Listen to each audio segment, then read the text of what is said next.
తెలంగాణ రాష్ట్ర వ్యాప్తంగా ఇప్పుడు రియల్ ఎస్టేట్ రంగం కొంచెం కొంచెంగా పుంజుకుంటుందని, మరీ ముఖ్యంగా హైదరాబాద్ ప్రాంతంలో ఇప్పుడు రియల్ ఎస్టేట్ రంగంలో మార్పులు వస్తున్నాయని, అందులో భాగంగానే కుకట్పల్లిలో గజం 3 లక్షలు పలుకుతుంది అనేటువంటి వార్తలు వస్తున్న నేపథ్యంలో అసలు ప్రస్తుతం తెలంగాణలో రియల్ ఎస్టేట్ మార్కెట్ ఎలా ఉంది, వార్తల్లో వచ్చిన దాని ప్రకారంగా కుకట్పల్లిలో గజం 3 లక్షలు అమ్ముడుపోయిందా లేదా, ఆ వార్తల్లో వాస్తవం ఉందా లేదా అనేది మనం తెలుసుకునే ప్రయత్నం చేద్దాం.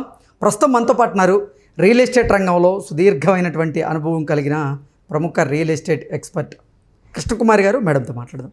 మేడం నమస్తే. మేడం, తెలంగాణలో కాంగ్రెస్ ప్రభుత్వం, కాంగ్రెస్ పాలన ప్రారంభమైన తర్వాత రియల్ ఎస్టేట్ రంగం కుదేలైంది అనేటువంటి ప్రచారం పెద్ద ఎత్తున జరిగింది. అయితే ఇప్పుడిప్పుడే తెలంగాణలో రియల్ ఎస్టేట్ రంగం పుంజుకుంటుంది అనేటువంటి వార్తలు కూడా చూస్తున్నాం. అందులో భాగంగానే హైదరాబాద్లో ఉన్నటువంటి కుకట్పల్లి ఏరియాలో గజం 3 లక్షల వరకు ధర పలికింది అనేటువంటి వార్తలు వస్తూ ఉన్నాయి. ఏంటి మేడం, రియల్ ఎస్టేట్ పరిస్థితి ఎలా ఉంది ప్రస్తుతం తెలంగాణలో అంటే ఏం చెప్తారు? అంటే రియల్ ఎస్టేట్లో ఒడిదుడుకులు వచ్చినప్పటికీ రియల్ ఎస్టేట్ ఎప్పటికీ పడిపోదు. దానికి ఒకటే కారణం, బంగారాన్నైనా కృత్రిమంగా తయారు చేయొచ్చు, దేన్నైనా తయారు చేయొచ్చు, కానీ భూమిని తయారు చేయలేం. కాబట్టి ఎప్పుడైనా సప్లై తక్కువ ఉండి డిమాండ్ ఎక్కువ ఉన్నప్పుడు అది మార్కెట్ సూత్రం, మీరు నేను చెప్పేది కాదు, దానికి డిమాండ్ ఉంటుంది. రాను రాను రాను మనుషులు పెరుగుతున్నారు. మనిషి ఉన్నాడు అంటే మనిషికి ఒక జాగా కావాలి. ఈ ప్రాసెస్లో రియల్ ఎస్టేట్ ఎప్పటికీ ఇది ఒక పాతబడని వ్యవహారం, ఓకే, డ్యూరబిలిటీ ఉన్న వ్యవహారం. ఓకే, మరి భూమి ఎప్పుడు సెకండ్ హ్యాండ్ది కాదంటారు. అదే మరి ఈ ఈ ఈ పరిస్థితుల్లో అప్పుడప్పుడు మనకి వెలుగు నీడలు ఎట్లాగో, చీకటి వెలుగులు ఎట్లాగో, అమావాస్య పౌర్ణమి ఎట్లాగో, గ్రహణాలు అయితే ఎలా ఉంటాయో, ఇప్పుడు సంపూర్ణ సూర్యగ్రహణం వస్తే ఏమీ కనిపించదు. ఒక రకంగా ఈ సంవత్సర కాలంగా ఒక సంపూర్ణ సూర్యగ్రహణాన్ని చూసినట్టే లెక్క తెలంగాణ ప్రజలు. అయితే మనం అయినంత మాత్రాన ఈ రియల్ ఎస్టేట్ పని అయిపోయింది అది ఇదని అనుకోవటం అనవసరం.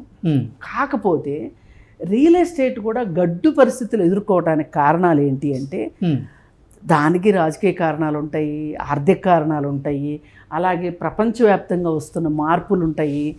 ఇట్లాంటి పరిస్థితులు ఉన్నప్పుడు కొంచెం రియల్ ఎస్టేటు లావాదేవీలు తగ్గుతాయి. రేట్లు పడిపోవడం పూర్తిగా అసలు ఇంకేముంది అంతా అయిపోయింది అని అనుకోనేది ఉండదు.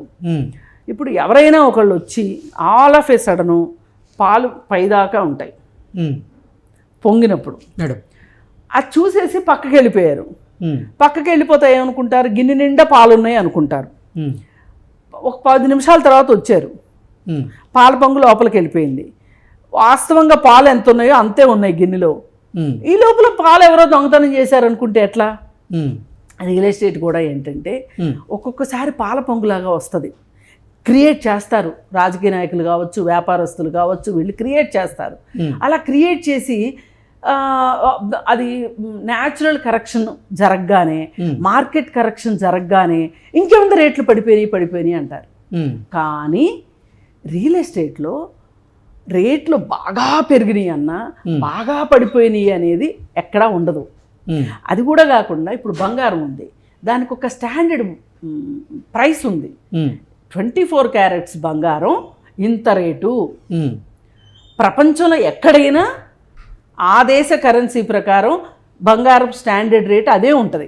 ఇప్పుడు మన భారతదేశం మొత్తంలో కొన్ని మార్కెట్లో కొంచెం వేరియేషన్ ఉంటుంది తప్పితే, అంటే బాంబే మార్కెట్ డిఫరెంట్గా ఉంటుంది, మెడ్రాస్ మార్కెట్ డిఫరెంట్గా ఉంటుంది, ఎందుకు నెల్లూరు మార్కెట్ డిఫరెంట్గా ఉంటుంది, విజయవాడ మార్కెట్ డిఫరెంట్గా ఉంటుంది. ఎంత డిఫరెన్స్ ఉంటుంది? గ్రాముకు ఒక 3-4 వేలు తేడా ఏమి ఉండదు, కొంచెం డిఫరెన్స్, 10-20 రూపాయలు అంతే, 10-20 రూపాయలు తేడా ఉంటుంది. అయితే అందుకని అదే భూమి అనుకోండి, భూమికి అట్లా స్టాండర్డ్ ప్రైస్ ఎక్కడన్నా ఉందా? లేదు, ప్రాంతాన్ని బట్టి పెరిగిద్ది. ప్రాంతాన్ని బట్టి పెరగడమే కాదు, ఒకే ప్రాంతంలో ఒకే లేఅవుట్లో ఒక ఆయనకు అర్జెంటుగా డబ్బులు అవసరమైనవి, ఆయన రేట్ తక్కువకైనా ఇచ్చేసుకుంటాడు.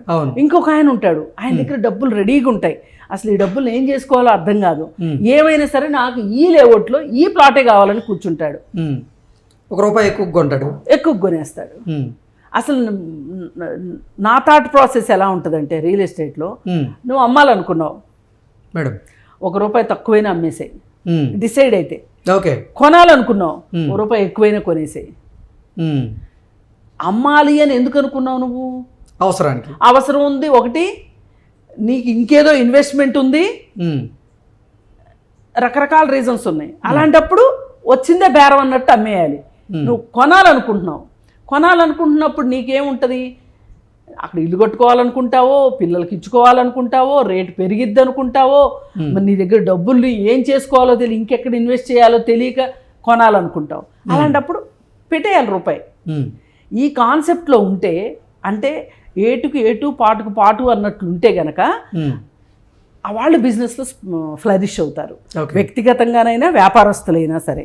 అసలు కొంతమంది ఉంటారు, నేను చూశాను ఒకళ్ళని, 25,000 వచ్చింది ప్లాట్కి ఖరీదు, దానికి 24,500కి ఒక అతను తీసుకోవడానికి రెడీ అయ్యి వచ్చాడు. వస్తే లేదు నేను 25 అనుకున్నా, 25,000 రావాల్సిందే అన్నాడు. ఆ తర్వాత కొన్ని వరల్డ్ వైడ్గా సంక్షోభాలు వచ్చి ఆ తర్వాత ఆ ప్లాట్ని 12,000కి అమ్మాల్సి వచ్చింది. ఆవేళ రియల్ ఎస్టేట్లో కూడా ఒక లాటరీ ఉంటుంది, లాటరీ టికెట్ తగిలినట్టు బేరం వస్తుంది ఒక్కొక్కసారి. ఓకే, వచ్చినప్పుడు ముద్దు వచ్చినప్పుడు సంకెక్కించుకోవాలంటారే, అలా అనమాట. అయితే ఇప్పుడు ఈ కుక్కట్పల్లి దగ్గరకు వద్దాం మనం. ఇప్పుడు ఈ కుక్కట్పల్లి దగ్గర 3 లక్షలు పోయిందని మీరు చెప్తున్నారు, గజం. అయితే ఈ 3 లక్షలు పోవటానికి రీజన్ ఏంటి అంటే, మేడం ఇప్పుడు ఇందాక నేను చెప్పిన రీజన్స్ ఉన్నాయి చూసారా, ఇవన్నీ ఇక్కడ కనుక మనం కంపేర్ చేసి చూస్తే ఈ 3 లక్షల రేటుకి జస్టిఫికేషన్ కనిపిస్తుంది మనకి. ఏంటి అప్లికబుల్ అవుతాయి ఖచ్చితంగా. ఏంటి అంటే, ఇవాళ అసలు రియల్ ఎస్టేట్లో పెట్టాలా వద్దా, లేదు బంగారంలో పెట్టాలా, షేర్ మార్కెట్లో పెట్టాలా, లేదు ఎవరికన్నా అప్పు ఇవ్వాలా, ఇలా రకరకాల ఆలోచనలు డబ్బులు ఉన్న వాళ్ళు ఆలోచిస్తూ ఉంటారు. ఏదైనా వ్యాపారం చేద్దామా, ఇవన్నీ ఆలోచించి ఇప్పుడు ఒక 1.5 సంవత్సరం దగ్గర గవర్నమెంట్ మారి కరెక్ట్గా 1.5 సంవత్సరం అయింది. ఇంకిప్పుడు కూడా ఇన్వెస్ట్ చేసుకోకపోతే రేపు మళ్ళా ఎలక్షన్స్ వచ్చేలోపు మనం మళ్ళీ చెయ్యి మార్చుకోవాలి అన్నా, లేదు ఏదైనా బిజినెస్ స్టార్ట్ చేసుకోవాలి అన్నా, మన దగ్గర ఉన్న డబ్బుల్ని భూమి మీద పెట్టాలి అంటే కూడా ఇది ఇంకా ఈ మంచి టైము అనుకునే పరిస్థితి వచ్చింది.